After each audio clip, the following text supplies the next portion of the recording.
semua sebagai penggugur atas segala khilaf mereka, dan semoga Allah segera memberikan kesembuhan insyaallah sehingga bisa berkumpul bersama kita kembali di masjid Allah Subhanahu wa taala ini. Salawat beriring salam tak lupa kita sampaikan kepada junjungan kita Nabi besar Muhammad sallallahu alaihi wasallam, kepada keluarga beliau, kepada para sahabat beliau, dan juga kepada para pengikutnya, yang mudah-mudahan kita semua masuk ke dalam barisan pengikut Rasulullah sallallahu alaihi wasallam, yang besok di yaumul qiyamah kita semua bisa mendapatkan syafaat dari beliau. Amin ya rabbal alamin. Hadirin rahimani wa rahimakumullah, kita sudah menyelesaikan surat An-Nas dan kita lanjutkan ke surat Al-Falaq. Kemarin kita sudah ke ayat pertama ya, sudah selesai ayat pertama.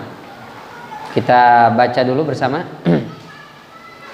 A'udzu billahi minasy syaithanir rajim.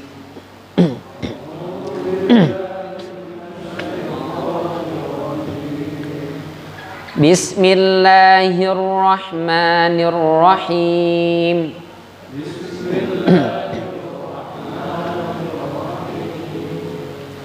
Qul a'udzu birabbil falaq.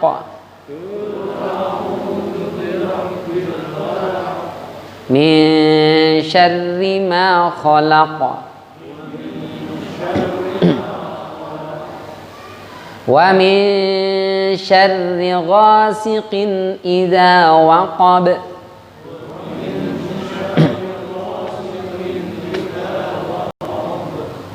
Wa min syarri naffatsati fil 'uqad.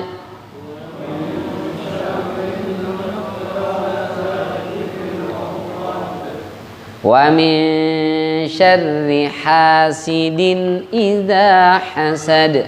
Jazakallahu khair.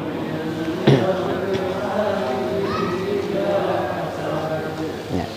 Kemarin kita sampaikan beberapa kekeliruan yang suka kita temui ketika membaca surat Al-Falaq. Yang pertama adalah tidak mengqalqalahkan akhir setiap ayat. Ya, qaf, ba, dal itu adalah huruf qalqalah. Maka ketika dia diwaqaf harus mantul, dan mantulnya itu otomatis tanpa dipaksa.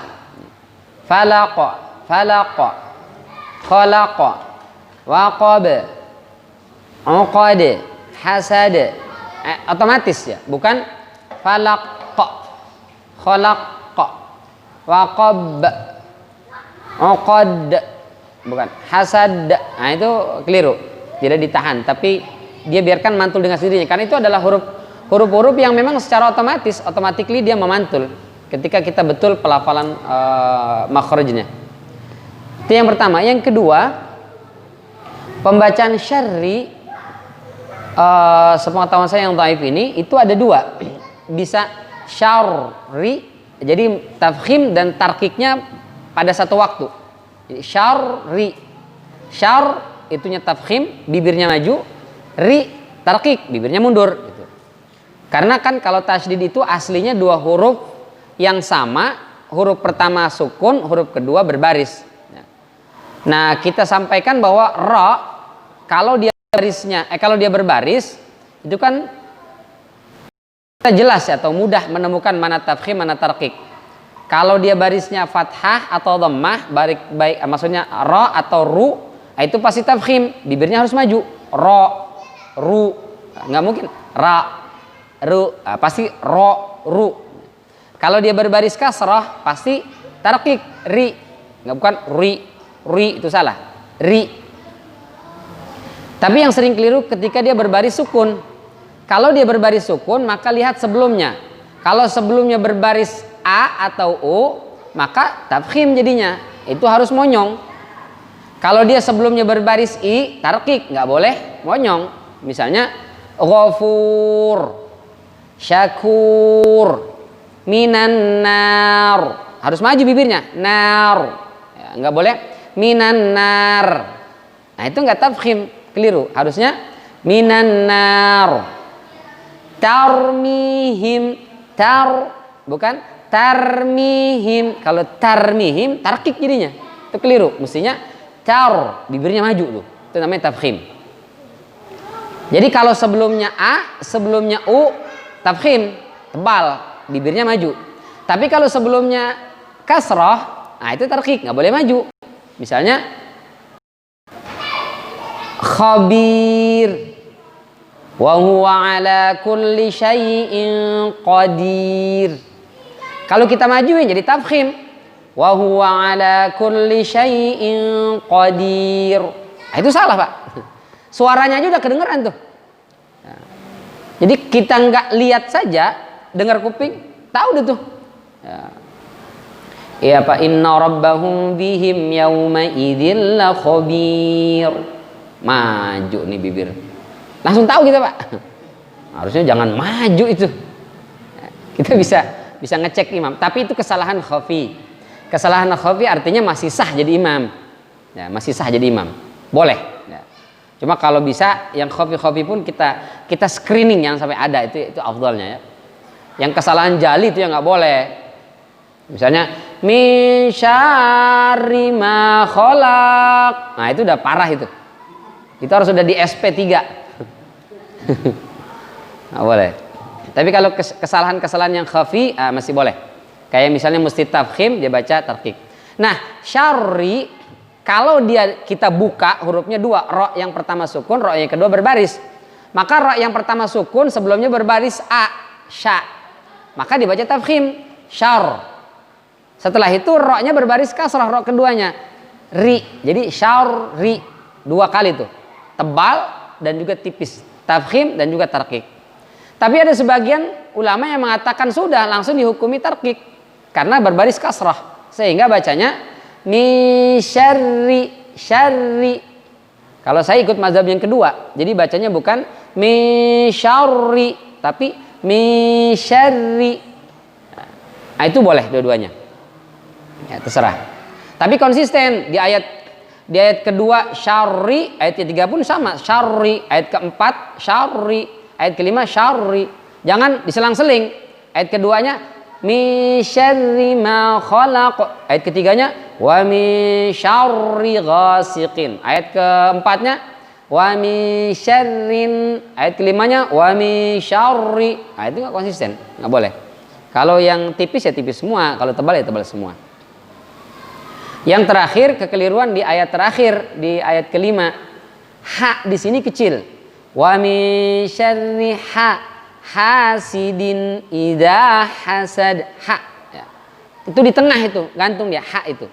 Kalau ha ke bawah turun, pangkal tenggorokan, ha naik, ha kha itu di atas, kha ha. Nah gitu. Suka kita temukan masih ada yang keliru. Wa min syarri hasidin, betul. Idza hasad. Nah, itu sudah tebal dia. Haknya sudah besar. Itu keliru.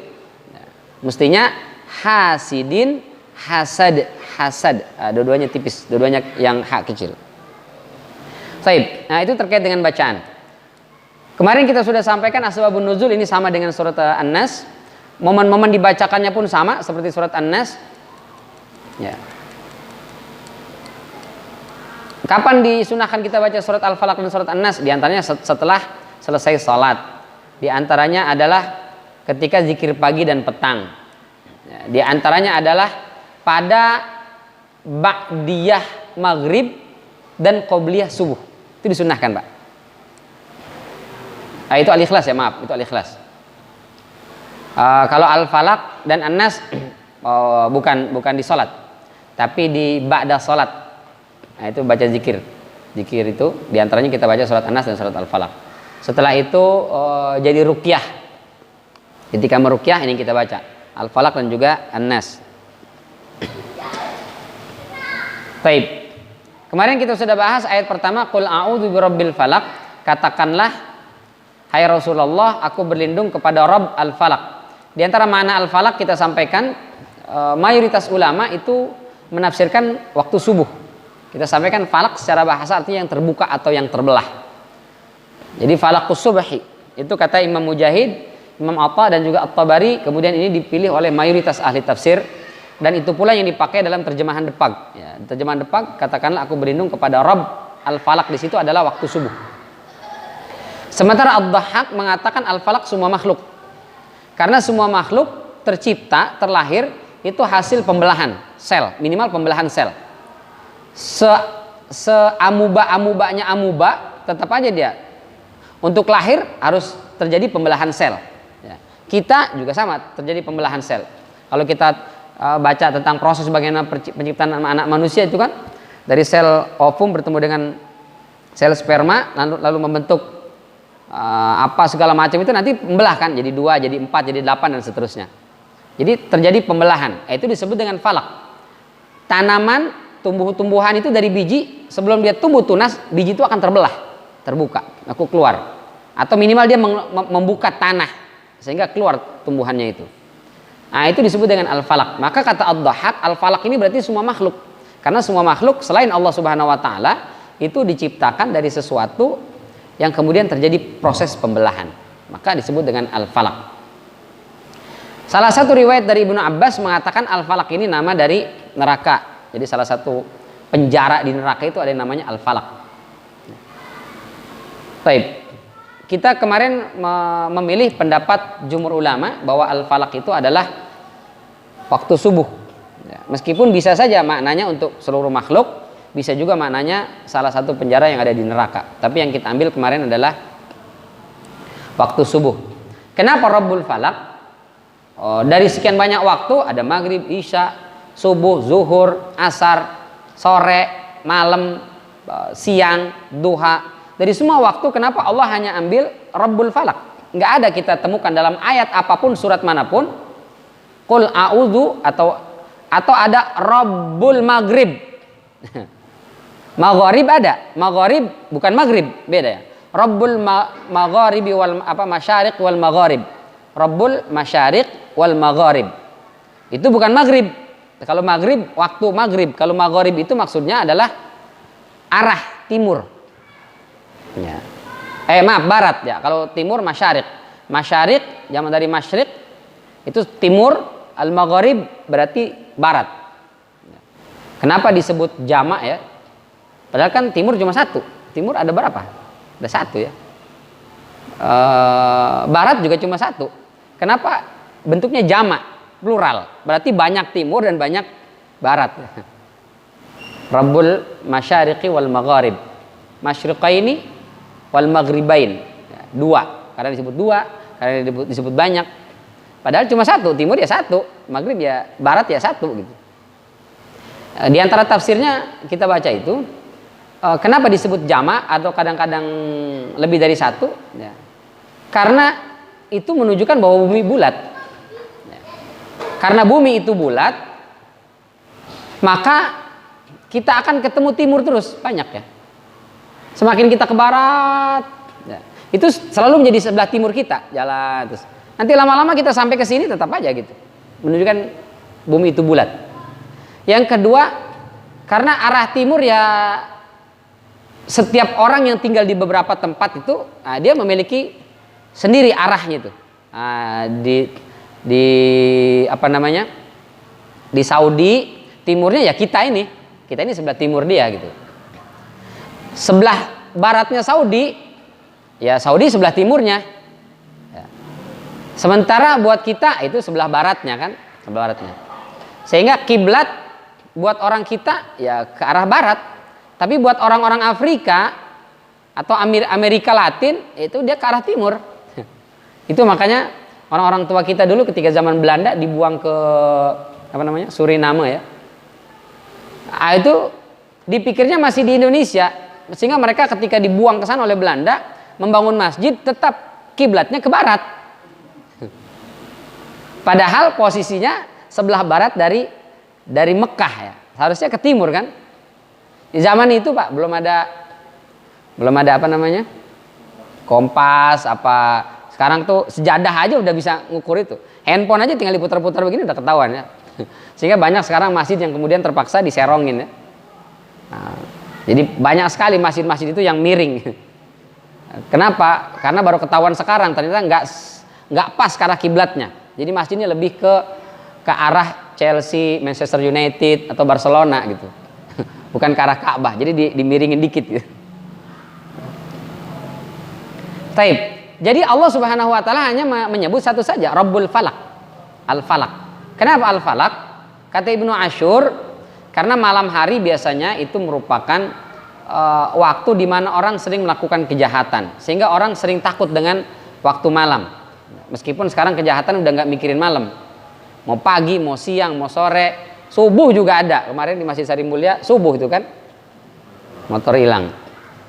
Kadang maghrib di Masjid At-Taqwa tadi siang kami mengisi kajian di sana, maghrib hilang.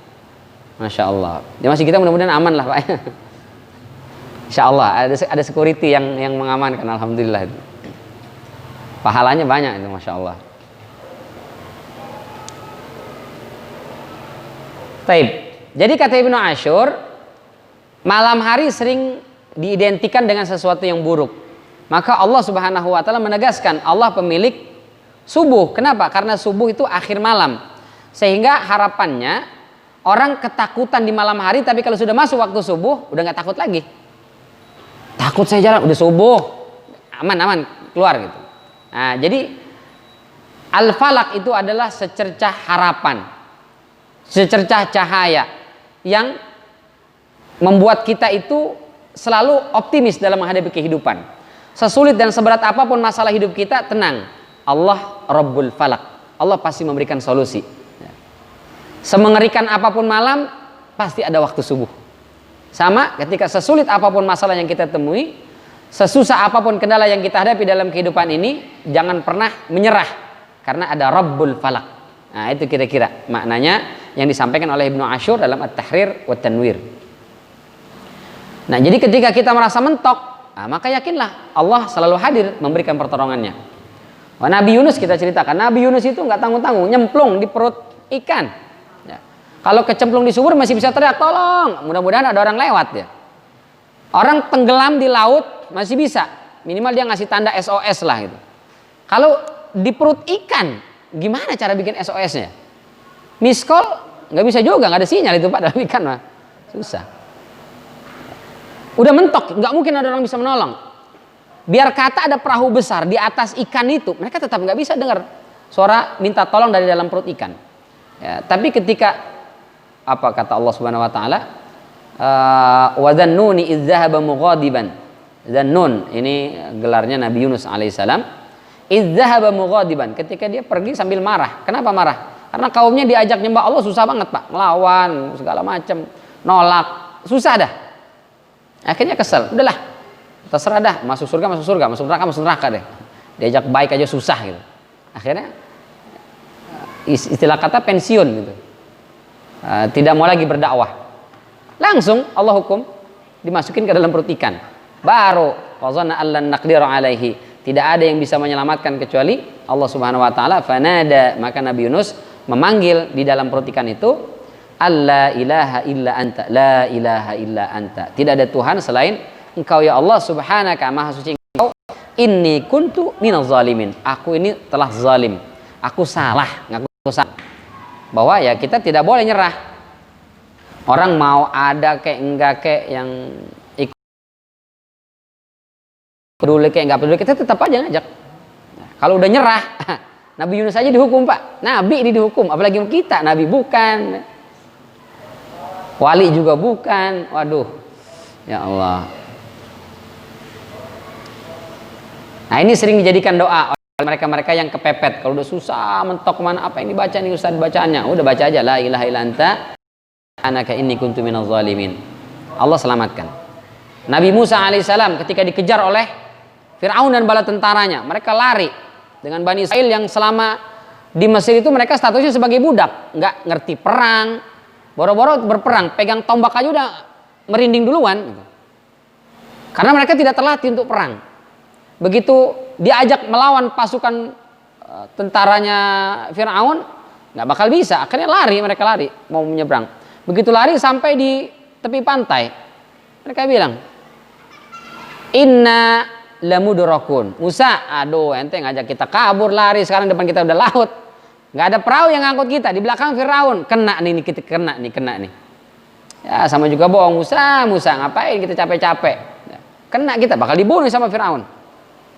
Kata Nabi Musa, qala kalla, dulu.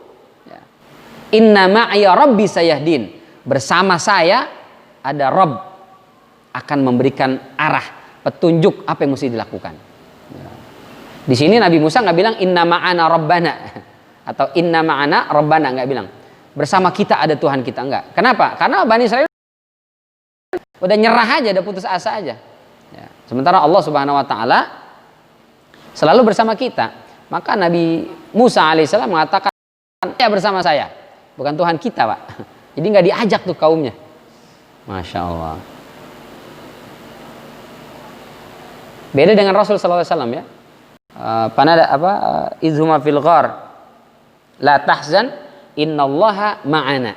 Rasul itu bersama Abu Bakar bilangnya, jangan sedih, jangan takut, karena Allah bersama kita, bukan bersama saya, bersama kita. Jadi diajak. Maka Nabi Musa alaihissalam diperintahkan oleh Allah, pukulkan tongkatmu ke air itu, dipukulkan, terbelahlah lautan, nyebranglah. Jadi sesuatu yang mustahil udah nggak mungkin lagi kepikiran, mentok, benar-benar mentok, tapi Allah masih kasih aja jalan, ada aja jalannya. Nabi Ibrahim alaihissalam ketika mau dibakar hidup-hidup, dibakar hidup itu kalau kita baca ceritanya, dikumpulkan kayu bakar oleh Namrud itu sampai setinggi bukit, ya setinggi masjid kita lah ini, ya, kayu bakarnya banyak sekali. Dihidupkan apinya, begitu dihidupkan bingung, ini gimana cara masukin Ibrahim. Akhirnya dibikin semacam ketape raksasa, manjanik, diikat Nabi Ibrahim alaihissalam itu, ditarik, dilempar, nyemplung, masuk ke dalam api yang besar menyala-nyala. Ketawa terpingkal-pingkal Namrud dan bala tentaranya itu senang sekali. Ya, mati, udah senang banget lah gitu. Ternyata begitu sudah selesai api itu, sisa bara-bara bergerak keluar, masih segar bugar dalam kondisi kedinginan. Masya Allah. Karena kata Allah, qulna ya naru kuni bardan wassalaman ala Ibrahim. Kata para ulama, seandainya Allah cuma bilang, wahai api jadilah dingin, mati Nabi Ibrahim, kedinginan. Bukan mati kepanasan, bukan mati kebakar, mati kedinginan. Tapi Allah tambahkan, wassalaman ala Ibrahim, dan selamatkanlah Ibrahim. Itu ketika mau dibakar tuh. Dalam tafsir surat Al-Anbiya ini dan juga surat Al-Ankabut, anil khalili annahu lamma ulqiya finnar qala lahu Jibril. Ketika Nabi Ibrahim dilemparkan ke dalam api neraka, langsung datang malaikat Jibril. Kata malaikat Jibril, hal laka min hajah? Ibrahim, mau bantuan enggak? Nabi Ibrahim mengatakan, amma ilaika fala. Kalau bantuan darimu Jibril, enggak butuh. Wa amma ila rabbi fana'am. Tapi kalau bantuan itu dari Allah, ya saya butuh. Masya Allah.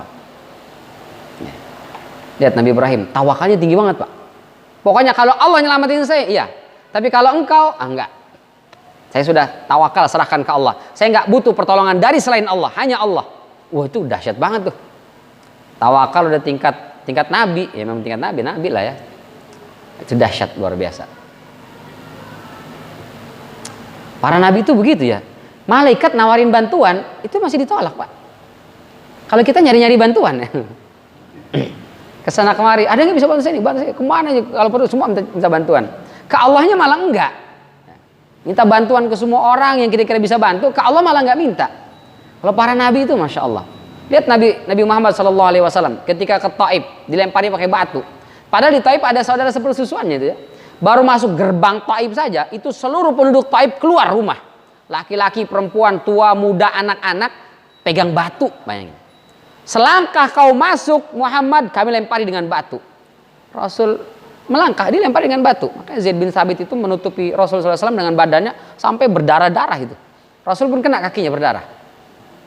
Balik Rasul, masuk aja nggak boleh, masya Allah. Kecuali misalnya silakan masuk jamu, tapi jangan ngajakin kita macam-macam ya, abis ini pergi. Itu masih mending lah. Ini masuk aja nggak boleh, dilempari dengan batu. Maka Rasulullah SAW pulang meninggalkan Taif itu, mampir di sebuah tempat, ada yang mengatakan di sebatang pohon kurma, ada yang mengatakan pohon lah. Menangis, ya, menyampaikan kata-kata yang itu membuat seluruh alam itu bergetar. Apa kata Rasulullah SAW? Ya Allah, maafkan saya karena saya tidak bisa melunakkan hati kaum saya. Ya Allah, jika ada di antara mereka yang tidak beriman kepadamu, maka itu adalah salah saya. karena saya tidak bisa menyampaikan kebenaran ini kepada mereka. Jadi sudah diperlakukan seperti itu, tetap menganggap dirinya yang salah. Ya Allah, itu Nabi kita itu hatinya dari apa itu Pak ya? Kalau kita itu dasar kaum nggak tahu diri, nggak tahu terima kasih. Saya sudah ngajak baik-baik, saya sudah ngajak kebaikan, dapat pahala buat kalian juga, kebaikan buat kalian malah nolak. Biarin, diajab Allah nanti sekalian masuk neraka, masuk neraka. Kita paling begitu Pak. Rasul tuh enggak, merasa bersalah karena tidak bisa mengajak. Aduh ya Allah. Maka sampai malaikat datang. Ya Rasul, bilang iya nih, bilang iya. Nih Taif ini di lembah, ini ada bukit, ada bukit. Kau bilang iya, prek, kami hancurkan, kami timpa semuanya. Wow, malaikat ngasih pertolongan begitu Pak. Nawarin. Apa kata Rasulullah? Jangan. Sekarang bapak moyangnya memang pada nolak. Tapi la'allallaha yukhriju min aslabihim man kana yu'minu billahi wa rasulih. Mudah-mudahan nanti ada anak keturunannya yang beriman kepada Allah dan Rasulnya. Kalau dihancurkan kan habis, mati semua. Yang anak-anak, yang semuanya mati. Tapi kalau dibiarkan, mudah-mudahan nanti ada cicit cucutnya, keturunannya yang akan beriman kepada Allah dan Rasulnya. Dan betul sekarang itu Masya Allah, orang Taif itu Masya Allah ya, lembut-lembut ya, baik-baik sekali. Taib. Jadi ketika kita merasa mentok, maka serahkanlah kepada Allah Subhanahu wa Ta'ala. Allah sangat mampu memberikan pertolongannya kepada kita. Ustadz, sudah tawakal ke Allah nih Ustadz, tapi Al-Falaq nggak datang-datang. Udah kempes Ustadz, udah kembang kempis nih. Kenapa sudah Senin Kemis Ustadz? Gimana nih? Katanya pertolongan Allah pasti datang. Saya tahajud udah nggak lepas-lepas ini. Ya. Tapi kok kemudahan nggak kunjung datang? Gimana nih? Tetap introspeksi. Jangan-jangan ibadah kita belum sebanding dengan doa yang kita panjatkan kepada Allah. Dengan permintaan kita itu belum sebanding. Ya. Mintanya kenceng, tapi ibadahnya kurang kenceng. Ini kata Allah nih kepada Nabi Yunus, falaula, seandainya annahu, Nabi Yunus itu kana minal musabbahin, la falaula, seandainya tidak atau bukan karena dulu Nabi Yunus itu termasuk orang yang rajin bertasbih, memuji Allah Subhanahu wa taala, la labitha fi batnihi ila yaumi yub'atsun. Pasti Nabi Yunus ngerem di dalam perut ikan itu sampai hari kiamat. Masya Allah. Tapi karena rajin ibadahnya, Allah selamatin. Berarti kita selain mintanya kita kencengin, ibadahnya juga kita kencengin. Semakin besar permintaan kita, maka semakin besar juga ibadah yang harus kita lakukan. Jadi kalau kebutuhannya besar, ya ibadahnya juga besar. Kalau ibadahnya apa? Macam-macam. Boleh dengan infak. Kita punya kebutuhan Ustaz, ya infak, silakan infak. Tapi jangan kebutuhannya besar, infaknya sedikit.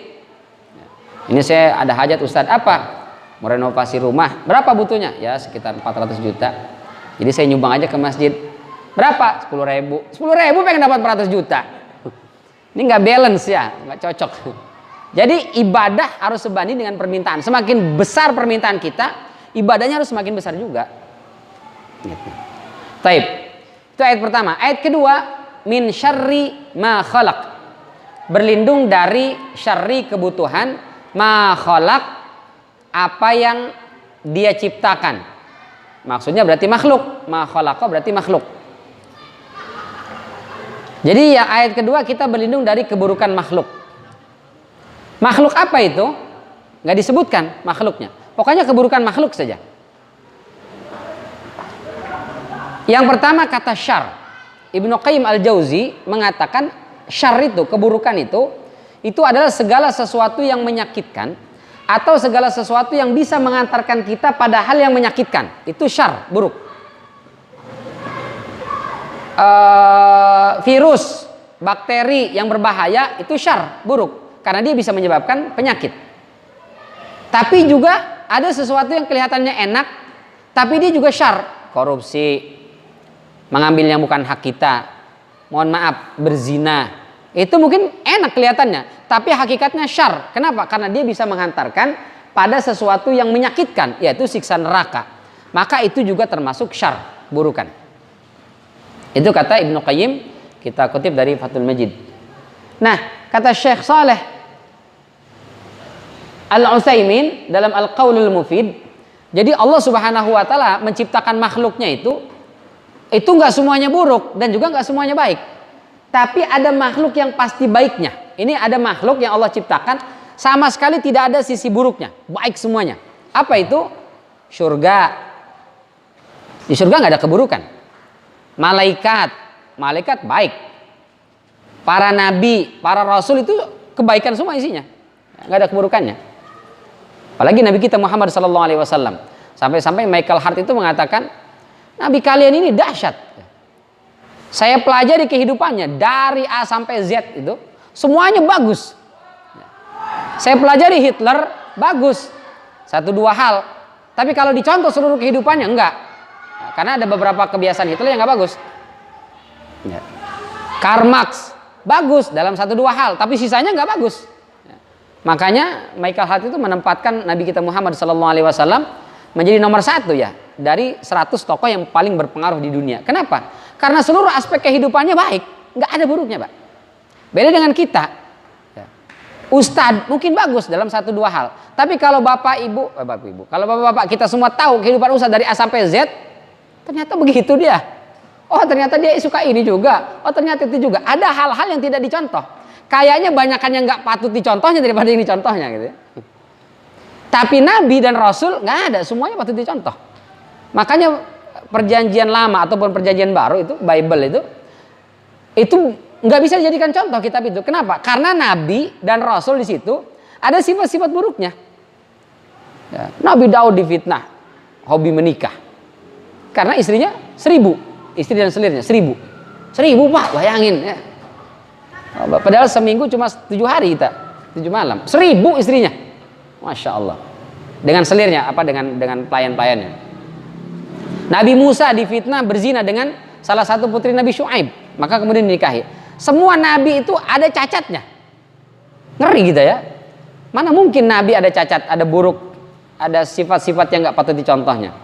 Nah, kata Syekh Shalih Al-Utsaimin, enggak, para nabi dan rasul itu semuanya baik sehingga semua aspek kehidupannya bisa kita tiru, kecuali yang memang dilarang oleh syariat seperti menikah lebih dari 4. Nah itu bukan karena buruk, tapi karena syariat kita mencukupkan 4 saja. Meskipun kita sampaikan kemarin ya, ada yang salah menafsirkan. Masna wa sulasa wa ruba, wa di situ kata dia adalah dan itu berarti nambah. Masna 2 dan sulasa tambah 3, 5 tuh. Waruba tambah 4, 9. Maka kalau ikutin Al-Quran istri itu 9 maksimal kata dia. Nah itu seenak udelnya aja dia menafsirkan ya. Karena ada ustadz itu istrinya 9. Begitu ditanya kenapa kau istrinya 9? Karena Rasul pertama dia bilang Rasul istrinya 9. Rasul istrinya 9, tapi kita kan nggak boleh lebih dari itu, nggak boleh sampai 9, 4 saja. Dibilang mana? Al-Quran bilangnya justru 9. Nah ditafsirkan ayat tadi dengan semau dia. Itu yang pertama. Yang kedua, makhluk ada yang diciptakan itu pasti buruknya, nggak ada sisi baiknya, semuanya buruk. Seperti apa? Neraka dan iblis. Neraka itu nggak ada sisi baiknya Pak, semuanya buruk, buruk semuanya di neraka itu. Maka jangan sekali-kali pengen mampir ke neraka karena nggak ada sisi baiknya, semuanya buruk itu. Ya Allah, nauzubillah min dzalik. Air minumnya aja itu nanah bercampur darah, air minumnya. Buah yang tumbuh di sana zakum, berduri. Kalau dimakan itu nyangkut di leher. Tapi saking emang nggak ada makanan, nggak ada minuman, nanah bercampur darah yang panas mendidih diminum juga. Begitu diminum langsung meleleh semuanya ini. Habis Pak, namanya panas. Kita minum air panas yang cuma 100 derajat Celcius saja, itu sudah kebakar lidah kita. Apalagi ini yang dipanaskan 1000 tahun sampai warnanya itu merah semerah-merahnya. Dipanaskan lagi 1000 tahun sampai warnanya berubah menjadi biru sebiru-birunya. Merah dengan biru kan lebih panas biru. Jualan kompor itu biru warna apinya, itu merah apa panas berarti kan? Kalau masih merah, ini nggak bener nih kompornya nih, warnanya merah. Berarti merah dengan biru lebih panas biru. Dipanaskan lagi dengan waktu yang sama sampai berubah menjadi putih seputih-putihnya. Jadi kalau ada api warnanya putih, itu panasnya lebih panas daripada api biru Pak. Kalau di dunia itu sampai warna putih saja. Neraka itu sampai dipanaskan lagi terus dengan waktu yang sama sampai berubah warnanya menjadi hitam sehitam-hitamnya. Jadi hitam itu api, bukan asap. Kalau di kita kan asap. Di neraka itu hitam itu api. Panasnya udah nggak kebayang itu dah. Nauzubillah min dzalik. Makanya penduduk neraka hitam-hitam. Tapi bukan berarti orang hitam pasti penduduk neraka, itu enggak, itu lain tuh. Jangan suhuzon begitu ya. Enggak, Bilal ibn Rabah hitam tapi dijanjikan masuk surga. Sementara Abu Lahab putih bersih. Nanti kita masuk ke surat Al-Lahab itu. Kenapa disebut dengan Al-Lahab? Karena wajahnya bersinar. Wajahnya cakep, Pak. Jadi paman-paman Rasul yang paling ganteng Abu Lahab. Saking cakepnya bersinar. Kan gitu, orang cakep itu kan cerah dilihatnya ya. Orang jelek butek. Itu udah hukum alam itu. Sunatullah udah. Abu Lahab cakep itu, ganteng luar biasa. Tapi tepatnya di neraka. Nauzubillah min dzalik. Jadi panas luar biasa. Begitu diminum kebakar habis. Dan ngerinya nggak mati.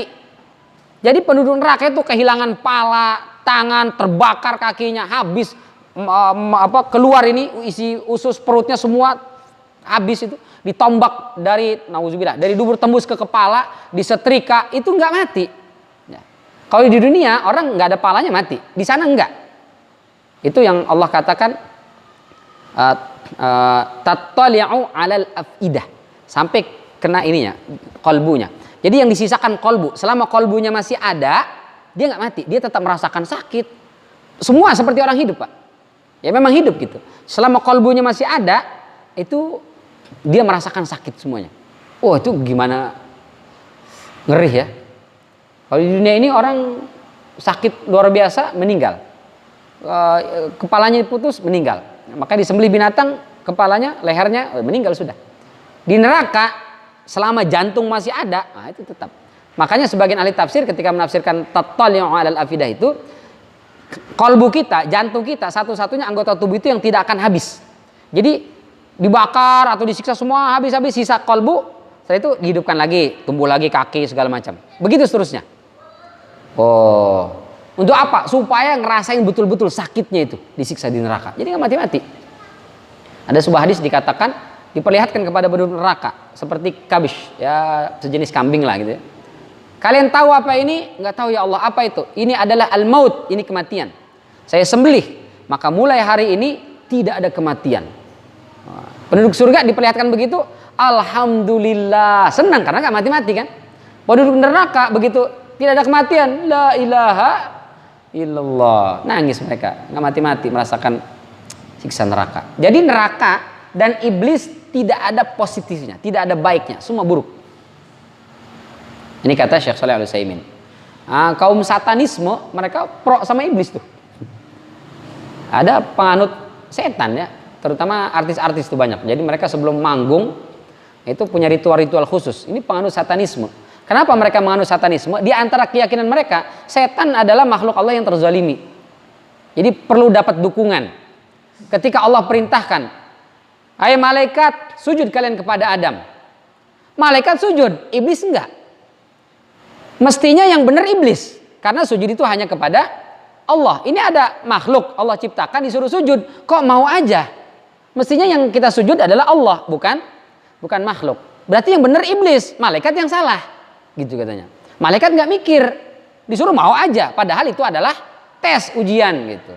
Tapi kemudian kesalahan dilimpahkan kepada iblis, maka iblis butuh pertolongan, butuh kita dukung. Jadilah kelompok satanisme. Wah itu udah nggak benar itu ya.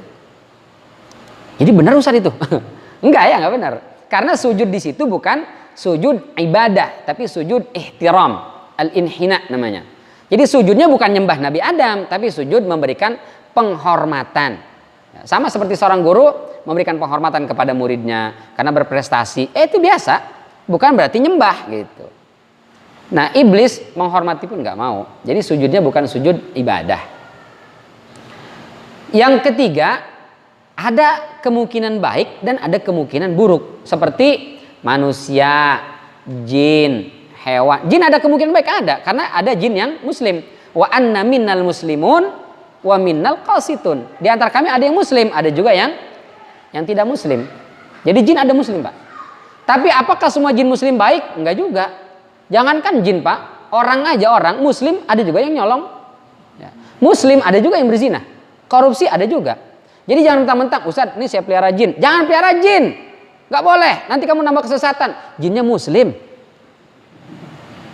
Meskipun benar ya muslim, jinnya tetap aja namanya nggak jamin lah. Jangankan jin, kita aja manusia muslim ada juga yang nyolong, ada juga berzina, apalagi jin yang nggak kelihatan. Bisa saja dia melakukan perbuatan-perbuatan yang nggak benar. Atau bisa saja bohong. Saya sudah muslim kok. Oh ya udah muslim. Padahal mah enggak kan? Ya, kelihatan juga enggak gitu. Maka kalau ada orang kerja sama jin, kata Allah Subhanahu wa taala, wa annahu kana rijalun minal insi ya'udzuna birijali minal jinni fazaduhum rahaqa. Hanya menambah kesesatan. Meskipun dibilang jinnya muslim. Heran ya, ada orang jualan jin, botol banyak. Oh, butuh apa? Ini penglaris supaya bisnis saya lancar. Ah ini nih, bawa jinnya, botol ini. Harganya sekian. Kamu mau butuh apa? Ini saya mau nyalon jadi wali kota supaya lolos bisa. Ah ini bawa jinnya. Saya mau ini supaya gampang nikah lagi. Ah ini jinnya. Ada itu Pak. La ilaha illallah. Jadi memang bisa jadi ada kemungkinan baik, tapi juga ada kemungkinan buruk. Itu manusia, jin, hewan dan yang lainnya. Makanya Rasul Shallallahu Alaihi Wasallam, nah ini ajarkan kepada kita doa. Ini yang sering saya singgung-singgung sebelum nikah itu. Nah ini ada doanya nih. Bukan cuma Allahumma jannibna syaitan, wa jannibi syaitan ma razaqtana. Itu doa yang pasti itu. Nah ini doa yang lain diajarkan oleh Rasul Shallallahu Alaihi Wasallam. Idza tazawwaja ahadukum ra'atan, apabila salah seorang kalian menikahi seorang wanita atau membeli seorang budak, kita sekarang kan udah nggak ada budak ya, menikah lah berarti. Falyaqul, hendaklah dia baca Allahumma inni as'aluka khairaha wa khaira ma jabalatha alaih. Ya Allah, aku meminta kepadamu kebaikan pasangan saya ini dan kebaikan karakter yang dia bawa. Wa a'udzubika min syarriha, dan aku berlindung kepadamu dari keburukannya dan keburukan karakter yang dia bawa. Nah, itu. Jadi kalau kita beli begitu. Nah, beli barang, beli kendaraan, begitu baca. Nah, menikah juga begitu. Sempat baca gak kemarin tuh?